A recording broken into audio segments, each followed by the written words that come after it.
I'm so excited today. We have a new friend, someone that when we met, I was just like, oh my gosh, who is this human? Need to know more. And talk about building some anticipation. I had to wait about 6 months or so. I know, you weren't allowed to talk to her. I know. I was like, when do I get to speak?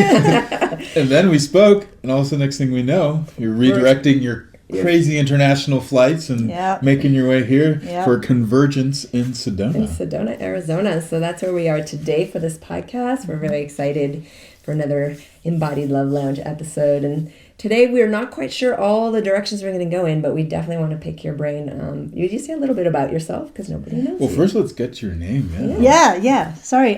My name is Olivia Leslar. I'm a medical doctor.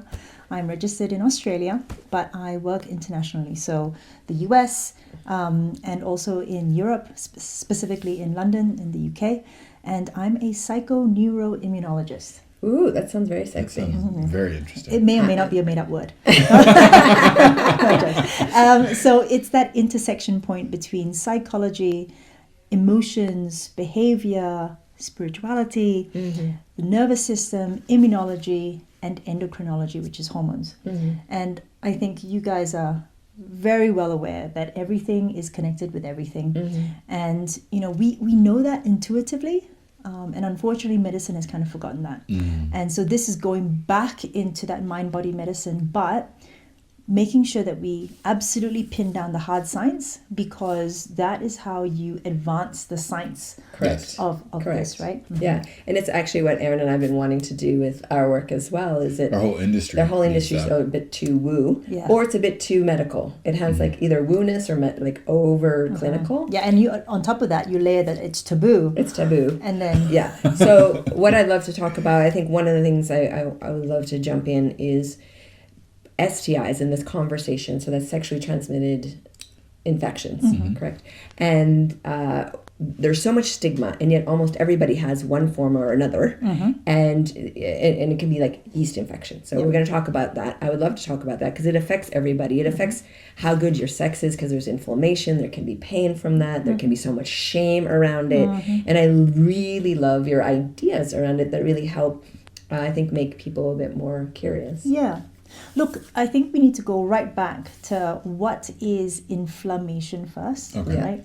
So inflammation is what happens when you cut yourself, for example, and then you get this redness, this swelling, this itching, this pain. Inflammation is a way for the body to signal to the immune system, hey, come here and help me out. Help me repair. So it's like a little neon light. We need help. Right, exactly. In other words, it's protective, it's regenerative, it's reparative in the short term. I think a lot of us understand that chronic diseases, type 2 diabetes, cardiovascular disease, neurodegeneration is inflammation that's gone on for too long, and your regular cells wind up suffering as well. So is this so important? Because so many people immediately go, no, inflammation is the enemy, we need to eliminate it. Right, antioxidant. You can actually over-antioxidize someone. Right? Correct. You can also over-alkalinize someone because you need a level of acidity as well. Right. And I think the one thing that I've felt a real connection with you guys is that we try as much as possible to bring in healing from within. From within, yeah. Right. Because if you outsource your salvation to drugs, pills, doctors, whatever, or even a partner, or even a partner, then you're going to be yoking yourself to that which is external from you. I really love that you said that. I don't know. I'm sorry, whoever's quote this is, but years ago, somebody awesome, I heard this quote. I don't know if it was DeMartini or who it was, but they said incurable, something that is medically incurable means it's curable from within. Oh, I love that. I've never heard of that. Yeah, and it really inspired me because I had a few incurable things that I actually fully cured from within. Right. And in fact, many good healers come from a place of illness, right? Because we know what it's like to be sick. We know what it's like to struggle. And we also know what it's like to be told, oh, that's not possible, or this, that, and the other. And so when it becomes possible, all of a sudden you're like, wait, what? And then it turns your whole life upside down. Well, let's for a second just relate, because this is a podcast on sex, intimacy, and relationship. Relate, how does inflammation affect sexuality and the genitals? Yeah. So inflammation, if we know, as we've now discussed, is regenerative and protective in the short term. Okay. But what brings on that inflammation? It's going to be your immune system. But what stokes the immune system to bring on that inflammation? And it's parasites, viruses and bacteria. Okay. So my hypothesis, and this is not unfounded, there is plenty of evidence for this, that the body actually co-opts the environment, co-opts the bacteria, viruses, and parasites in the environment to bring on this inflammation. That's why all of a sudden, I don't know if you've heard of the gut-brain axis, but everyone's talking about the fact that your microbiome actually drives everything. drives everything, drives the immune system. And it's not just the microbiome of the gut. It's the microbiome of your nose, of your eyes, of your mouth, of your vagina, of your skin. And there is this communication not just between your gut and your brain, but your gut and your skin and your nose and your lungs, and so on and so forth. So I think the story we can sort of see is that actually, if we reframe these bacterial viruses as being possibly part of that ecosystem of immune neuro health, then what are these infections? What are these infections telling us? And is it so clever for us, being the alpha, apex, whatever, to be like smashing it with antibiotics? Don't want to hear your message. Don't want to hear what you have to say to me. Because I've had infections, I started reframing.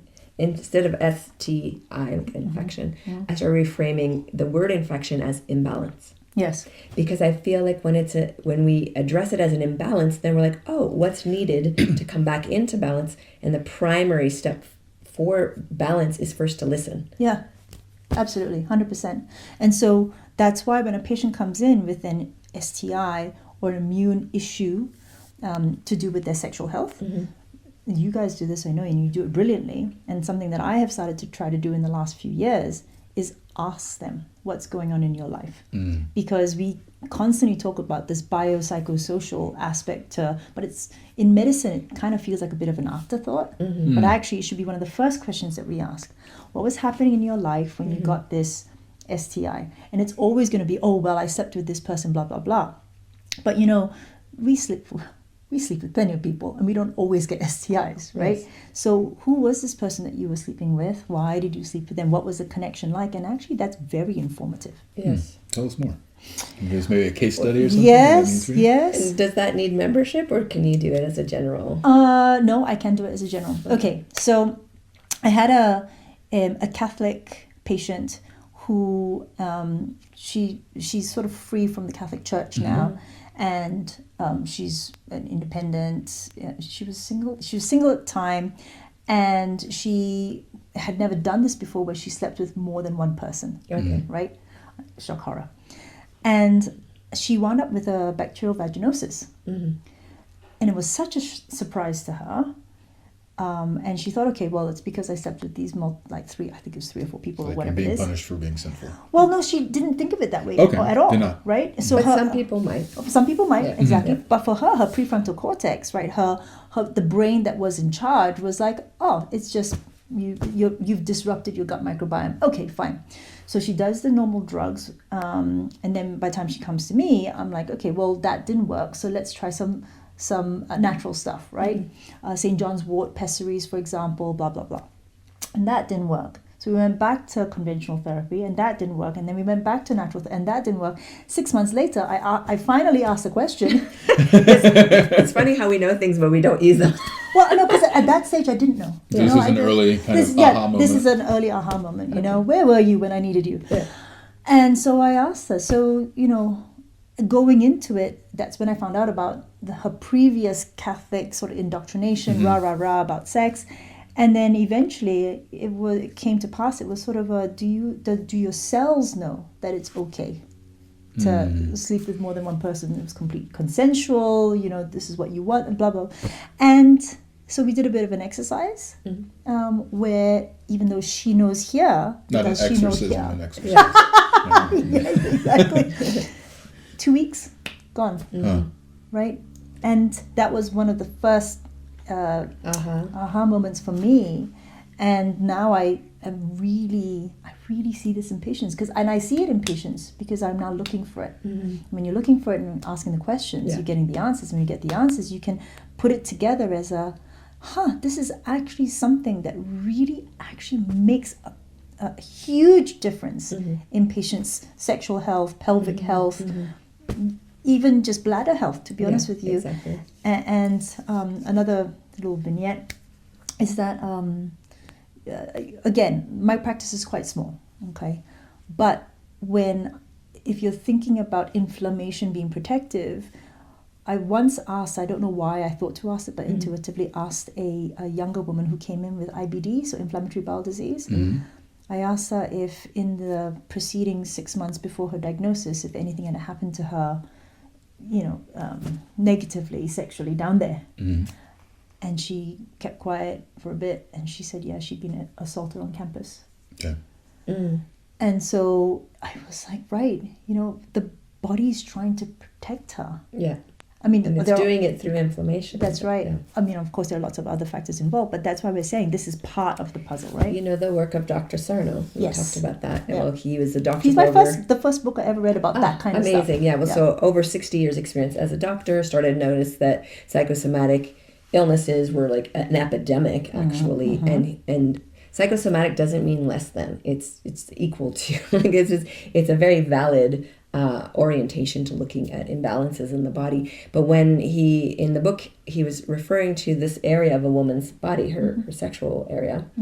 He said it was almost 100% psychosomatic. Now, that's not to diminish, the word psychosomatic has been co-opted. It's been co-opted. So but for me, as a psychologist that looks at psychosexuality, I got really excited. I'm like, oh, we need to work together with our emotional body, our thoughts and beliefs, our embodiment, all together as a holistic system, and really look at what's going on. And I've seen that over and over and over again with all of my clients, that there's always some root cause in either a way that they were thinking or a belief they made up about themselves or a situation because of this or that, and it's all interwoven. So just addressing, like say yeast, for example, people will go and get creams and suppress the symptoms, and then it starts becoming chronic, which is what I did in my early days, and I had chronic. It was very, very bad. But over time, as I learned to work with my body and really work with like understanding the rage that I was holding and the frustration and like all of these things, and allowing myself to process that consciously, then I just don't get yeast infections anymore. Yeah, I used to have chronic urinary tract infections. Same. And now I don't get one. And if I even something like an inkling it's about to start, I just talk to myself. I'm like, okay, what's going on? Come on. I love you. Thank you for turning on inflammation. But we probably don't need it. So done. Exactly. And one of my clients, like a lot of times is, what are you pissed off about? But I had a very difficult case with a client who just was always peeing herself after she gave birth to her first child.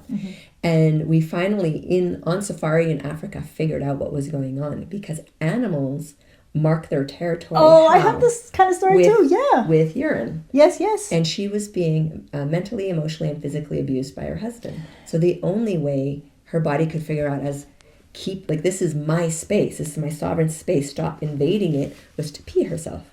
And when she got that, then things really started changing for her. Yes, because the inside of the bladder have got mast cells. So mast cell is a type of immune cell, which is like a sentry cell.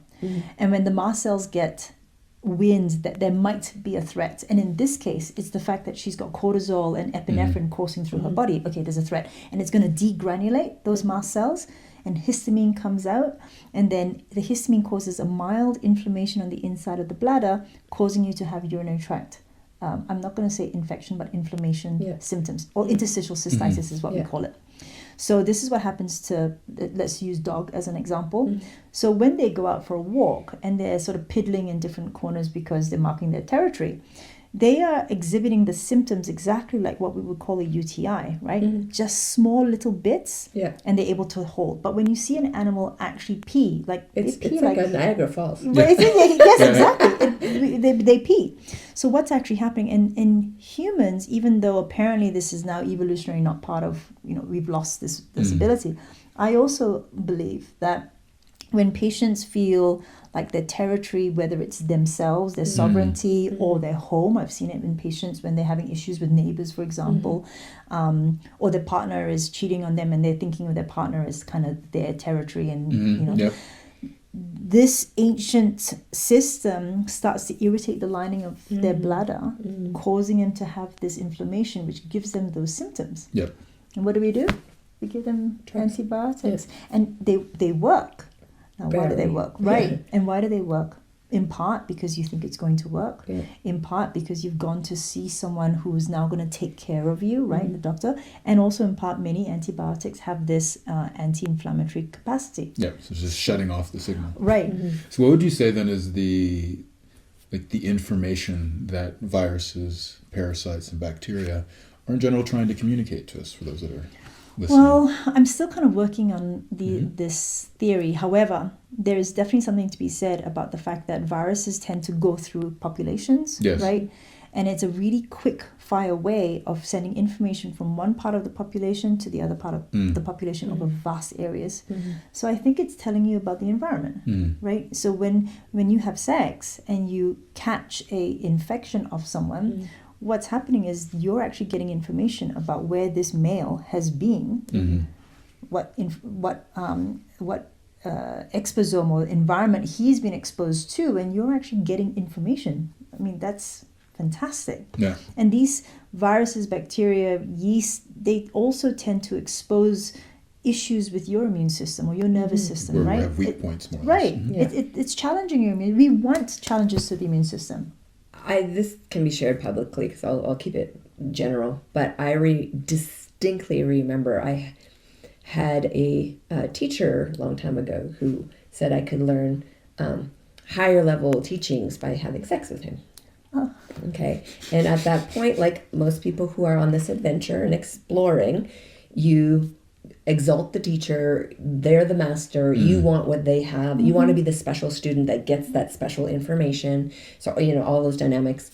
And I remember driving toward going to have that connection with him, and my entire body was screaming, no! Like this really strong no. And I was like, ignored it because I was so egotistically driven motivated, I want that special thing. Now for the sex was boring. It was it was the worst. It was like nothing, and I got an STI from it.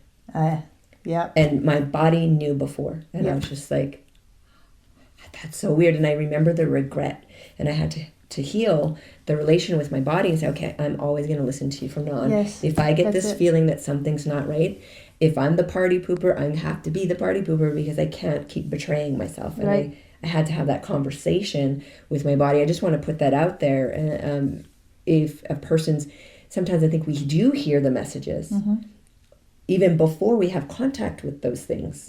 And then if we don't listen, then it's almost like, okay, you didn't listen, so let's yell louder. Yes. Yeah, exactly that. Well, this also hits on another point. We talked about how psychosomatic is a phrase that's been, or a term that's been co-opted. But so is the word embodiment. Most people think about embodiment and they treat it as, oh, you just do like a little bit of yoga, you do like maybe some breath work, and now all of a sudden the practice is embodied. But it doesn't really get to like that embodiment means that, the mind is embodied, that the way that we develop cognition is very dependent on our body. So when you're talking about the mitochondria isn't just in the stomach, but it's on your skin, it's in all your different cavities. Like this is literally meaning that the whole body is sending information to us. And then if we are taking, for instance, pills or just kind of ignoring different signs that our bodies are sending to us, then we have to do what you said, which is basically like, I'm sorry, I'm going to start listening to you. Yeah.